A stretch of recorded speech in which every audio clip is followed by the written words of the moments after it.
Olá, leitores da Bíblia, bem-vindos ao dia 234. Eu sou a Tati Camargo, do Mulheres com Fé, e juntos nós estamos lendo a Bíblia por completo, com apenas 15 minutos por dia e mais alguns minutos adicionais para o mini estudo bíblico.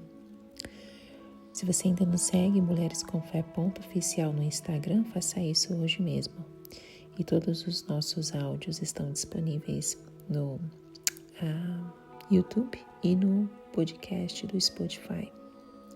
Também temos o link do Telegram, um grupo somente para as pessoas que fazem parte da leitura bíblica. Ali são compartilhados alguns materiais para te ajudar nesta caminhada.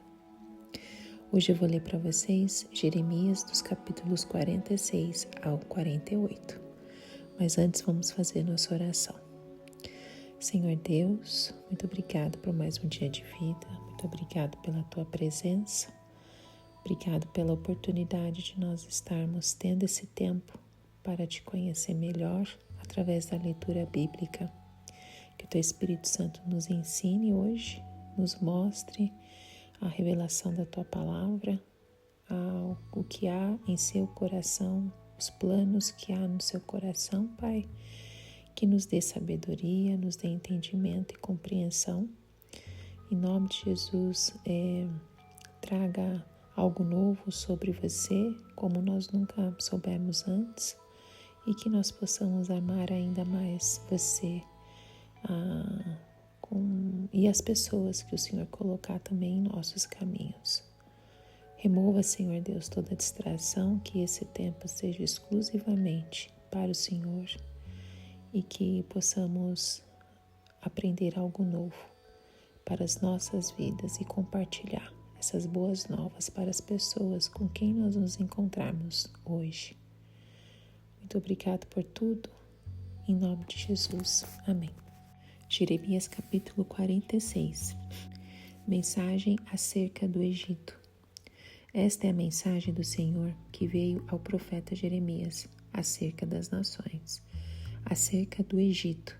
Esta é a mensagem contra o exército do rei do Egito.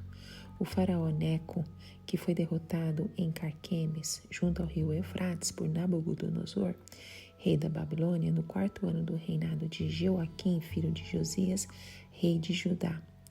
Preparem seus escudos, os grandes e os pequenos, e marchem para a batalha.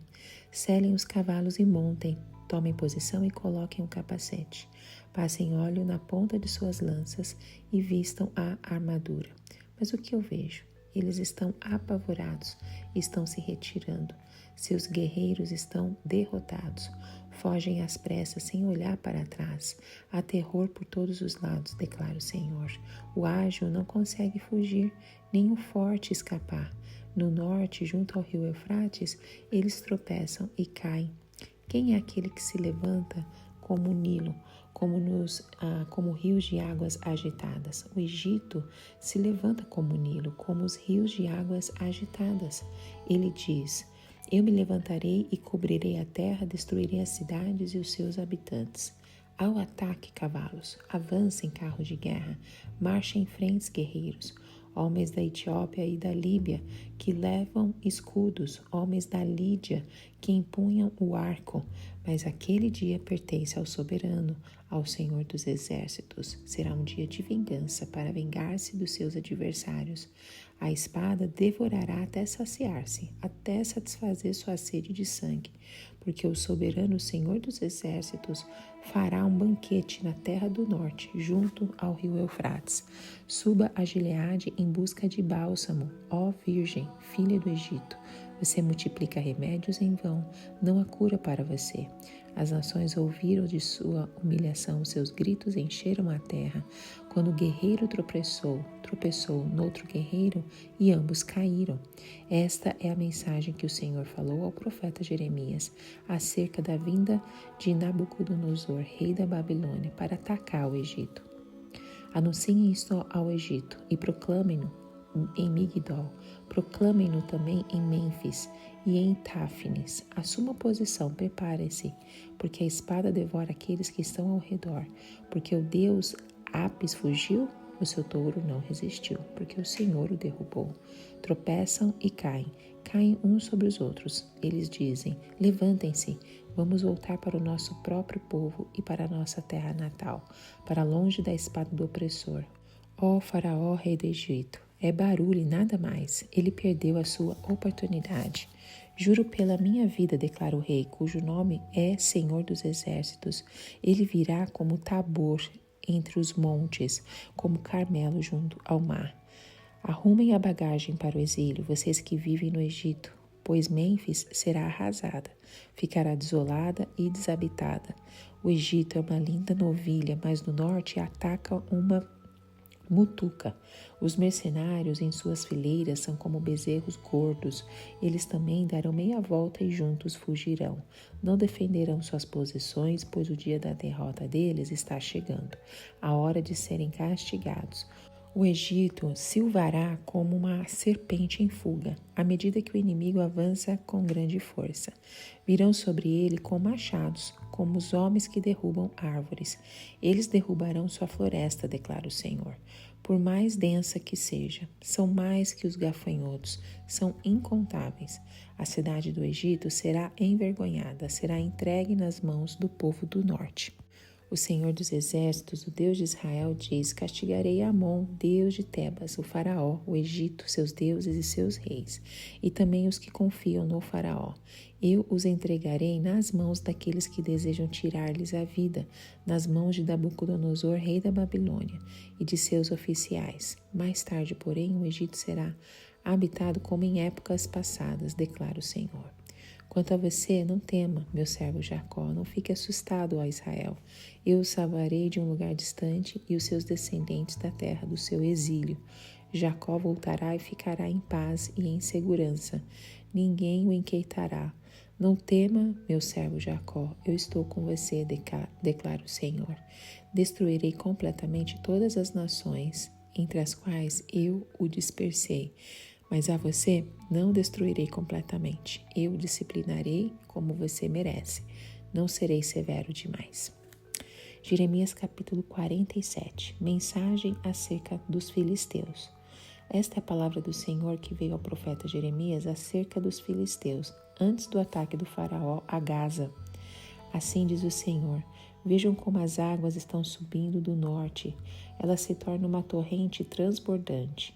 Inundarão esta terra e tudo o que nela existe, as cidades e seus habitantes. O povo clamará, gritarão todos os habitantes desta terra. Ao estrondo dos cascos dos seus cavalos galopando, ao barulho dos seus carros de guerra e ao estampido de suas rodas. Os pais não se voltarão para ajudar seus filhos, porque suas mãos estarão fracas, pois chegou o dia de destruir todos os filisteus e de eliminar todos os sobreviventes que poderiam ajudar Tiro e Sidom. O Senhor destruirá os filisteus, o remanescente da ilha de Caftor. Os habitantes de Gaza raparam a cabeça. Ascalon está calada. Ó remanescente da planície, até quando você fará incisões no próprio corpo? Ah, espada do Senhor, quando você descansará? Volte à sua bainha, acalme-se e repouse. Mas como poderá ela descansar quando o Senhor lhe deu ordens, quando determinou que ataque Ascalon e o litoral? Jeremias capítulo 48. Mensagem acerca de Moabe. Acerca de Moabe, assim diz o Senhor dos Exércitos, Deus de Israel: ai de Nebo, pois ficou em ruínas. Quiriataim foi derrotada e capturada. A fortaleza foi derrotada e destroçada. Moabe não é mais louvada. Em Esbom tramam a sua ruína. Venham, vamos dar fim àquela nação. Você também ficará calada. Ó Madmen, a espada a perseguirá. Ouçam os gritos de Oronaim. Devastação, grande destruição. Moabe está destruída. É o grito que se ouve até em Zoar. Eles sobem pelo caminho para Luite, chorando amargamente enquanto seguem na estrada que desce a Oronaim. Ouvem-se gritos angustiados por causa da destruição. Fujam, corram para salvar suas vidas. Tornem-se como um arbusto no deserto. Uma vez que vocês confiem em seus feitos e em suas riquezas, vocês também serão capturados. E Carmos irá para o exílio, junto com seus sacerdotes e líderes. O destruidor virá contra todas as cidades, e nenhuma escapará. O vale se tornará ruínas e o planalto será destruído, como o Senhor falou. Ponha sal sobre Moabe, pois ela será deixada em ruínas. Suas cidades ficarão devastadas, sem nenhum habitante. Maldito o que faz com negligência o trabalho do Senhor. Maldito aquele que impede a sua espada de derramar sangue. Moabe tem estado tranquila desde a sua juventude, como vinho deixado com seus resíduos. Não foi mudada de vasilha em vasilha. Nunca foi para o exílio, por isso o seu sabor permanece o mesmo e o seu cheiro não mudou. Portanto, certamente vêm os dias, declara o Senhor, quando enviarei decantadores que a decantarão, esvaziarão as suas jarras e a despedaçarão. Então Moabe se decepcionará com Camos, assim como Israel se decepcionou com Betel, em quem confiava. Como vocês podem dizer, somos guerreiros, somos homens de guerra? Moabe foi destruída e as suas cidades serão invadidas. O melhor dos seus jovens desceu para a matança, declara o rei, cujo nome é o Senhor dos Exércitos. A derrota de Moabe está próxima, sua desgraça vem rapidamente. Lamentem por ela todos os seus vizinhos, todos os que conhecem a sua fama. Digam, como está quebrado o cajado poderoso, o cetro glorioso. Desçam da sua glória e sentem-se sobre o chão ressequido, ó moradores da cidade de Dibon, pois o destruidor de Moabe veio para atacá-los e destruir as suas fortalezas. Fiquem junto à estrada e vigiem, vocês que vivem em Aroer. Perguntem ao homem que foge e à mulher que escapa. Perguntem a eles o que aconteceu. Moabe ficou envergonhada, pois está destroçada. Gritem e clamem. Anunciem junto ao Arnon que Moabe foi destruída. O julgamento chegou ao planalto, a Olom, Jaza e Mefaate, a Dibon, Nebo e Bet-Diblataim, a Kiriataim, Bet-Gamu e Bet-Meon, a Queriote e Bosra, a todas as cidades de Moabe, distantes e próximas. O poder de Moabe foi eliminado. Seu braço está quebrado, declara o Senhor. Embriaguem-na, pois ela desafiou o Senhor. Moabe se revolverá no seu vômito e será objeto de ridículo. Não foi Israel objeto de ridículo para você? Foi ele encontrado em companhia de ladrões para que você sacuda a cabeça sempre que fala dele? Abandonem as cidades. Habitem entre as rochas, vocês que moram em Moabe. Sejam como uma pomba que faz o seu ninho nas bordas de um precipício. Temos ouvido do orgulho de Moabe, da sua extrema arrogância, do seu orgulho e soberba e do seu espírito de superioridade. Conheço bem a sua arrogância, declara o Senhor, a sua tagarelice sem fundamento e as suas ações que nada alcançam. Por isso me lamentarei por Moabe, gritarei por causa de toda a terra de Moabe.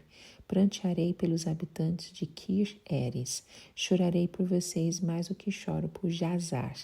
Ó videiras de Sibma, os seus ramos se estendiam até o mar e chegavam até Jazar. O destruidor caiu sobre as suas frutas e sobre as suas uvas. A alegria e satisfação se foram das terras férteis de Moabe. Interrompi a produção de vinho nos lagares, ninguém mais pisa as uvas com gritos de alegria. Embora haja gritos, não são de alegria. O grito de Esbom é ouvido em Eleade e Jaz, desde Zoar até Oronaim, e Eglat e Celícia, pois até as águas de Ninrim secaram. Em Moabe darei fim àqueles que fazem ofertas nos altares idólatras e queimam incenso a seus deuses, declara o Senhor. Por isso meu coração lamenta-se por Moabe, como uma flauta, lamenta-se como uma flauta pelos habitantes de Kir-Eres. A riqueza que acumularam se foi. Toda a cabeça foi rapada e toda a barba foi cortada.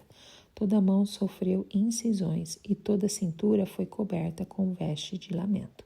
Em todos os terraços de Moabe e nas praças não há nada senão pranto, pois despedacei Moabe como a um jarro que ninguém deseja, declara o Senhor.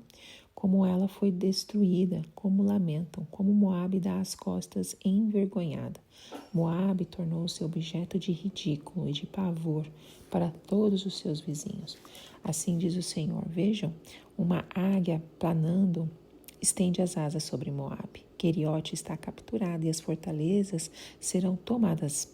Naquele dia, a coragem dos guerreiros de Moabe será como a de uma mulher em trabalho de parto. Moabe será destruída como nação, pois ela desafiou o Senhor. Terror, cova e laço esperam por você. Ó povo de Moabe, declara o Senhor. Quem fugir do terror cairá numa cova, e quem sair da cova será apanhado num laço.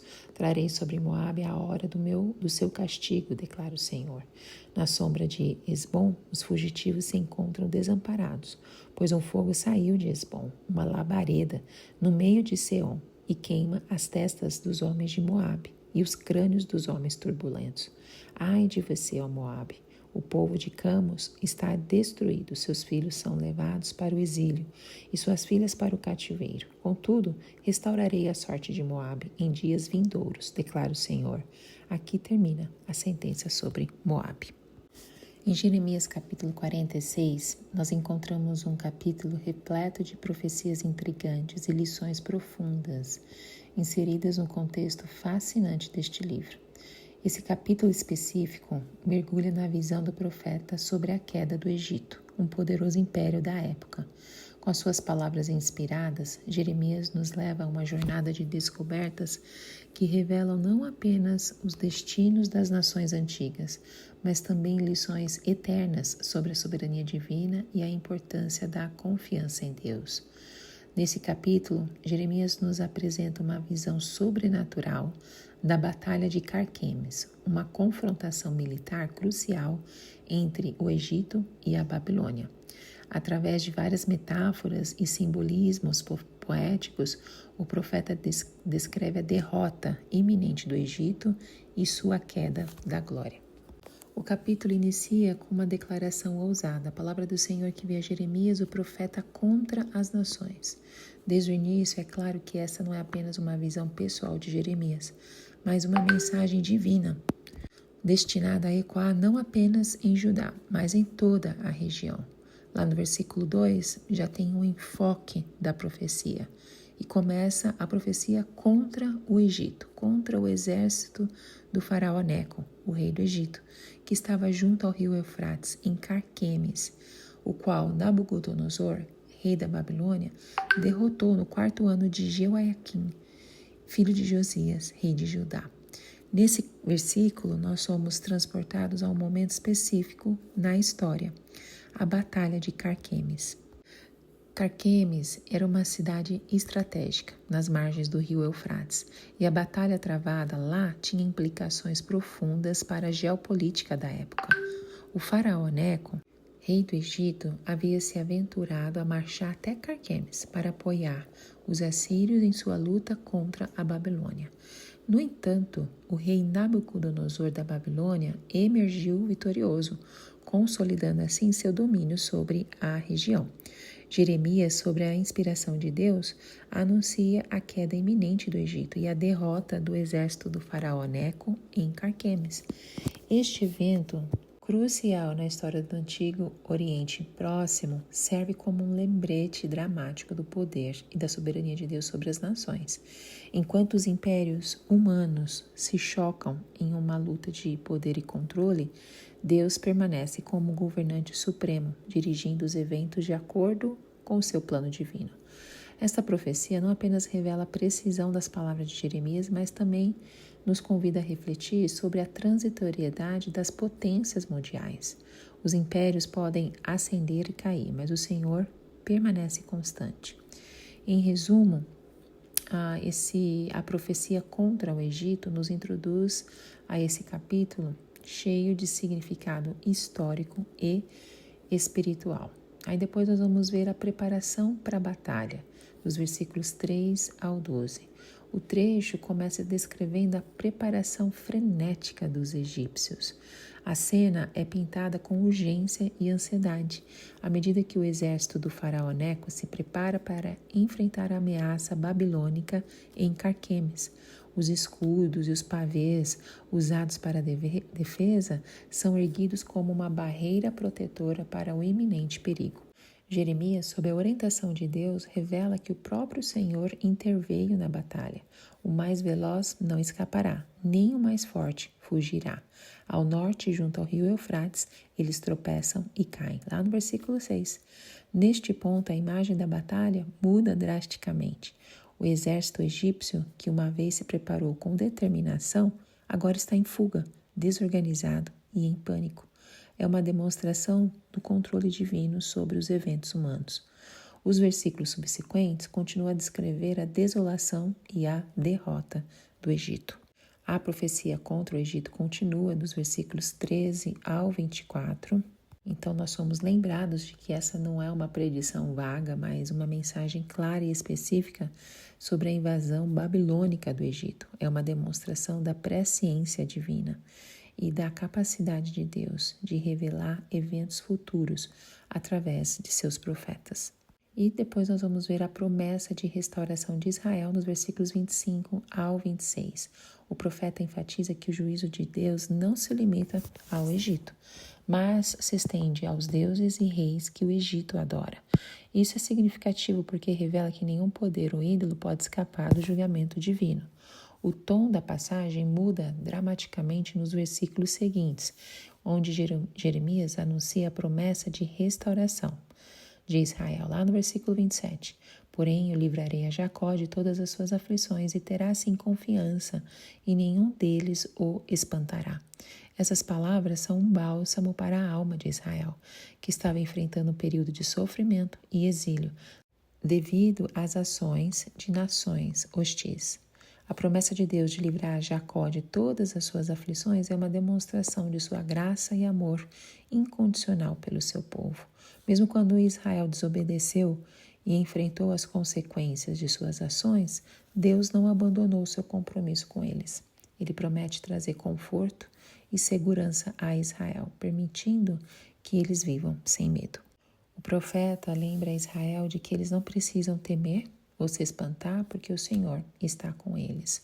Essas palavras, por exemplo, no versículo 28, pois eis que te livrarei da terra de longe e da sua descendência da terra do seu cativeiro, e Jacó voltará, descansará, estará tranquilo e não haverá quem o atemorize. Essas palavras são um testemunho da fidelidade de Deus em cumprir suas promessas. Ele promete libertar Israel da terra do seu cativeiro e trazê-los de volta à segurança e paz. Em Jeremias 47, nós encontramos um capítulo que nos transporta para um dos cantos mais intrigantes da história bíblica. Nós somos levados a uma viagem às terras costeiras de Gaza, uma antiga cidade filisteia que desempenhou um papel significativo nos eventos do Antigo Testamento. Esse capítulo tem várias imagens poéticas e também muito simbolismo, e apresenta uma mensagem profética de Jeremias direcionada aos filisteus, um povo que habitava a região costeira do Mediterrâneo. Jeremias lança um olhar penetrante sobre o futuro sombrio dos filisteus. Com palavras vívidas e uma linguagem rica, ele descreve a devastação que se abaterá sobre Gaza e as cidades vizinhas, como Ascalon e Ecrom, nas mãos dos babilônios. A mensagem de Jeremias é um aviso solene sobre iminente destruição que aguarda esses habitantes costeiros, que há muito desafiaram a soberania de Deus e enfrentaram o povo de Israel. Bom, então aqui a visão profética é para Gaza. Já começa no versículo 1, quando Jeremias inicia a mensagem com a palavra do Senhor. Isso enfatiza a autoridade divina por trás da sua profecia. E então ele utiliza uma linguagem poética para descrever a ameaça iminente que paira sobre Gaza. O vento tempestuoso e as grandes ondas simbolizam a chegada de uma força destrutiva que está prestes a se abater sobre a cidade. Lá no versículo 2 diz isso. Esta imagem poética nos faz pensar na imprevisibilidade e na violência de uma tempestade marítima onde as ondas podem subitamente se tornar ameaçadoras e devastadoras. Da mesma forma, a ameaça que se aproxima de Gaza é retratada como uma força incontrolável que está prestes a desencadear uma tragédia. É importante notar que, ao mencionar as águas do mar como ponto de partida desta ameaça, Jeremias também faz a conexão simbólica do próprio território de Gaza, situado na costa. Isso reforça a ideia de que a cidade está intrinsecamente ligada à natureza da ameaça que a aguarda. A visão profética para Gaza, conforme apresentada por Jeremias, nos convida a contemplar a soberania de Deus sobre as nações e sua capacidade de controlar as forças da natureza e os eventos humanos. Essa mensagem não é apenas um alerta para os filisteus, mas também uma lembrança para todos nós de que, mesmo em meio às tempestades da vida, podemos confiar no Deus que está no controle e que, em sua sabedoria, sempre age de acordo com seu propósito divino. Esta visão inicial estabelece o cenário para as mensagens subsequentes deste capítulo, que exploram as consequências dessa ameaça para Gaza e seus habitantes, bem como o papel de Deus na história e no destino das nações. Bom, no versículo 3, traz uma profecia direta e impactante. Por isso virão sobre Gaza calvície e terror. Ascalon emudecerá ao meio-dia e Ecrom será desarraigada. Nessa mensagem, Jeremias revela a gravidade do julgamento divino que se avizinha.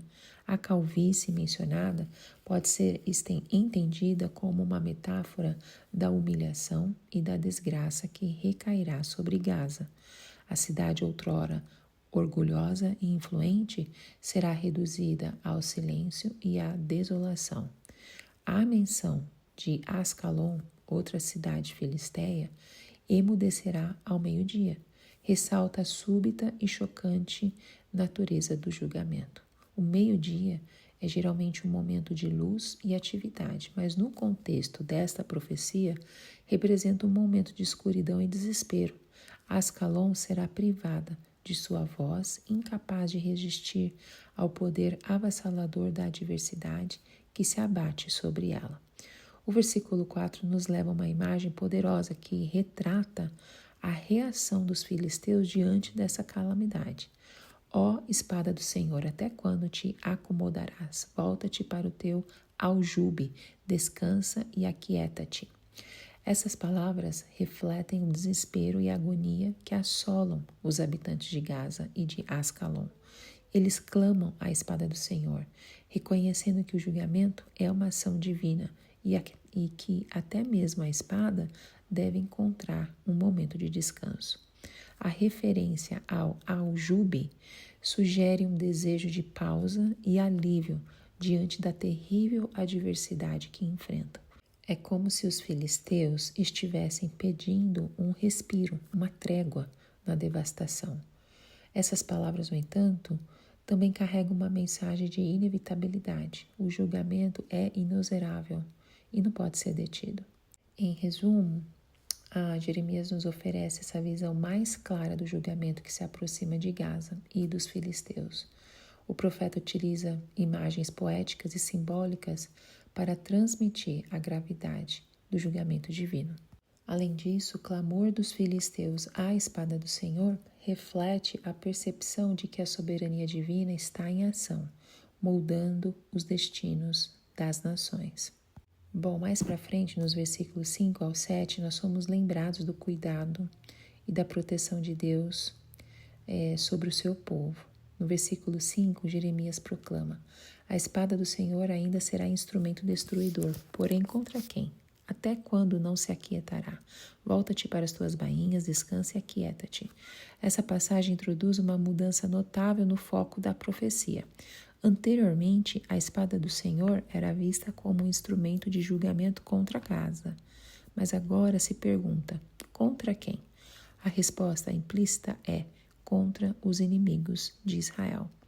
A imagem da espada sendo ordenada a se aquietar e descansar sugere que Deus está prestes a intervir em favor de seu povo escolhido.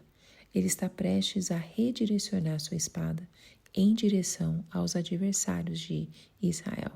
No versículo 6, Jeremias continua: Como, pois, tu não te aquietarás, pois o Senhor te deu ordem. Então aqui o profeta se dirige diretamente a Gaza, questionando por que ela não se aquietará diante do julgamento, uma vez que é Deus quem ordena. Isso sugere que a soberania divina está no controle absoluto dos eventos. Além disso, a mensagem desse versículo revela uma importante verdade. Deus age de acordo com seu propósito, seja para julgamento ou para proteção. Ele é quem decide quando a espada deve se aquietar e quando deve ser empunhada em favor do seu povo.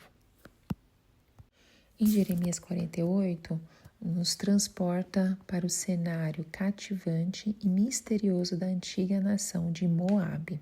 Moabe, um país situado a leste de Israel, era frequentemente envolvido em conflitos com suas nações vizinhas, incluindo Israel e a Síria. Então Jeremias transmite a advertência divina de Deus sobre o juízo que recairia sobre Moabe, devido à sua arrogância e pecados. Logo no início, nós somos apresentados a um lamento em Moabe. Este lamento é um reflexo do pesar que se abate sobre o povo moabita, que percebe o iminente julgamento divino. A dor e a angústia do povo de Moabe são palpáveis, e a mensagem profética começa com a representação de uma nação à beira da desgraça. Jeremias, o profeta fiel, serve como porta-voz de Deus neste contexto. É importante notar que o papel do profeta não era apenas prever eventos futuros, mas também transmitir a mensagem de Deus ao povo. Neste caso, Jeremias recebeu a tarefa de proclamar o juízo de Deus sobre Moabe. A mensagem divina é clara: ai de Nebo, pois é destruída.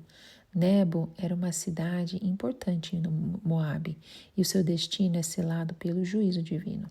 Esta sentença profética simboliza a desolação que virá sobre toda a nação moabita. A queda de Nebo é apenas o primeiro sinal do julgamento que se avizinha. Então nós vemos Moabe em desespero, dos versículos 5 ao 13. O capítulo começa com essa referência à cidade de Esbom, que era uma das principais cidades de Moabe. Esbom é convocada a elevar um lamento, pois sua queda é inevitável. Este lamento não é apenas um ato de pesar, mas também um reconhecimento da devastação que se abate sobre Moabe. A cidade de Esbom é personificada como uma jovem virgem que costumava ser conhecida por sua beleza e alegria, mas que agora está prestes a ser subjugada e envergonhada. Esta imagem poética evoca uma sensação de perda e tristeza profunda que Moabe está prestes a enfrentar. Além de Esbom, a cidade de Madmim também é mencionada neste segmento do capítulo. Madmim, assim como Esbom, está destinada à destruição. O povo de Moabe está em desespero e a fuga não é vista como uma rota segura para a sobrevivência. O profeta Jeremias adverte que os que fugirem para Madmim não encontrarão refúgio lá. A destruição e a calamidade seguirão Moabe, não importa para onde eles se voltem. Essa mensagem transmite a inevitabilidade do julgamento divino e a impossibilidade de escapar dele. Esse segmento do capítulo 48 é um lembrete contundente das consequências da arrogância e do orgulho desmedido. Moabe, uma vez cheia de confiança em sua própria força, agora se vê em uma situação desesperadora, sem esperança de fuga. As palavras do profeta também nos lembram da importância de reconhecer a nossa dependência de Deus. Quando confiamos demais em nossas próprias capacidades e nos afastamos dos caminhos do Senhor, corremos o risco de nos encontrar em situações difíceis, onde apenas sua graça e misericórdia podem nos sustentar. É importante lembrar que a ira divina não é uma manifestação arbitrária da raiva de Deus, mas sim uma resposta justa às ações pecaminosas da nação moabita. O trecho começa com uma descrição impactante do juízo divino, como a águia que voa, estenderá a sua mão contra Moabe. Esta imagem evoca a ideia de que a destruição está se aproximando rapidamente, assim como uma águia predatória se lança sobre a sua presa. Um dos focos desse segmento é a cidade de Kir Eres, que enfrenta uma calamidade iminente. A cidade é descrita como sendo tomada pelo pânico e pelo medo, à medida que a ira do Senhor se derrama sobre ela. Kir Eres, que costumava ser uma fortaleza de Moabe, agora é reduzida a escombros. A lamentação sobre Kir Eres não é apenas um lamento pela cidade, mas também é um lamento pelo destino de toda Moabe. Moabe, como muitas outras nações que se desviaram dos caminhos de Deus, agora enfrenta seu destino sombrio. O profeta Jeremias descreve vividamente a derrota que se abate sobre Moabe, destacando a rapidez e a eficácia do juízo divino.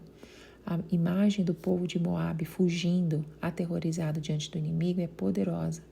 Moabe, que costumava ser uma nação orgulhosa e confiante, agora está em desordem e desespero. Bom, nós vamos ver agora a restauração futura de Moabe.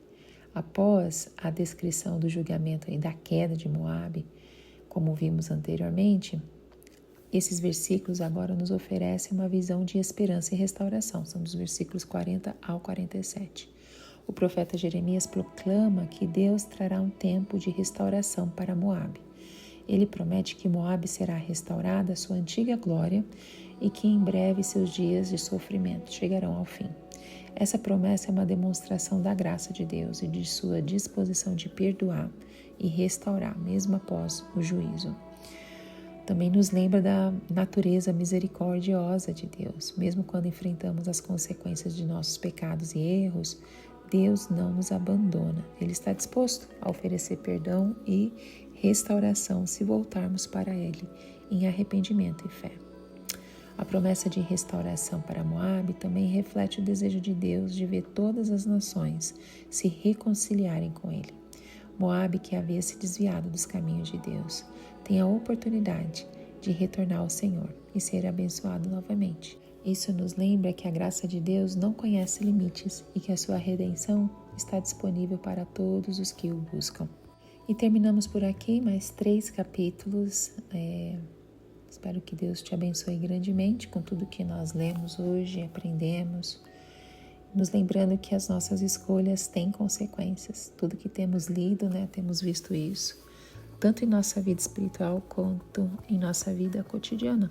Então nós devemos ser vigilantes e sábios em nossas decisões, buscando viver de acordo com os princípios divinos. Que Deus te abençoe grandemente e até o próximo áudio. Tchau, tchau.